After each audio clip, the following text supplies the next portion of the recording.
नमस्कार विद्यार्थी व पालक मित्रांनो, करिअर मेकिंग गार्डन्स यूट्यूब चॅनलमध्ये आपल्या सर्वांचं हार्दिक स्वागत करून आज एक महत्त्वाचा सब्जेक्ट मी तुमच्या समोर डिस्कस करण्यासाठी आलोय। ज्या विद्यार्थ्यांचं राऊंड 1-2 मध्ये महाराष्ट्र, कर्नाटक, तेलंगणा, आंध्र प्रदेश ओपन स्टेट्स मधून किंबहुना डीम्ड युनिव्हर्सिटी मधून ज्या विद्यार्थ्यांचा नंबर भारत देशामध्ये एमबीबीएस साठी कुठेही लागला नाही, याच्यासाठी हा सर्वात महत्त्वाचा व्हिडिओ तुमच्यासाठी घेऊन येतोय।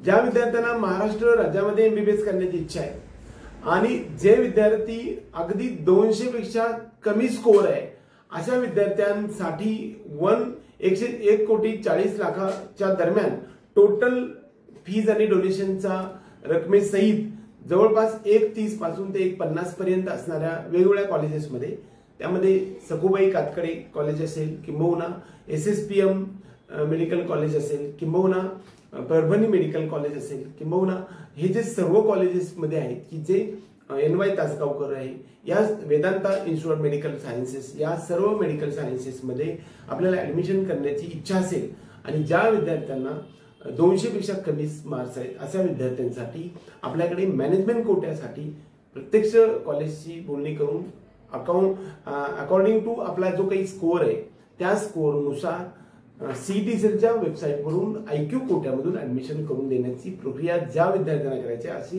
विद्यार्थी आपल्याशी जॉईन होऊ शकतात। ज्या विद्यार्थ्यांचे मार्क्स कमी आहेत आणि त्याला एमबीबीएस महाराष्ट्रातच करायचं आहे, असे विद्यार्थी महाराष्ट्रामध्ये ऍडमिशन करण्याची प्रोसेस सुरू आहे। आणखी एक राऊंड 3 राहिलेला आहे, त्यानंतर मात्र स्ट्रे वेकेन्सी राऊंड 1, 2, 3 होऊ शकतात किंवा स्पॉट लेवलचा राऊंड सुद्धा होऊ शकतो। ज्या विद्यार्थ्यांना त्याच्यामध्ये ऍडमिशन घ्यायची इच्छा, असे विद्यार्थी डिस्क्रिप्शन बॉक्समध्ये दिलेल्या नंबरवरती संपर्क करू शकतात। एकंदरीत जस्ट इलिजिबल पेक्षा जास्त स्कोर असेल तरच हे त्यांना तुम्हाला शक्य असेल।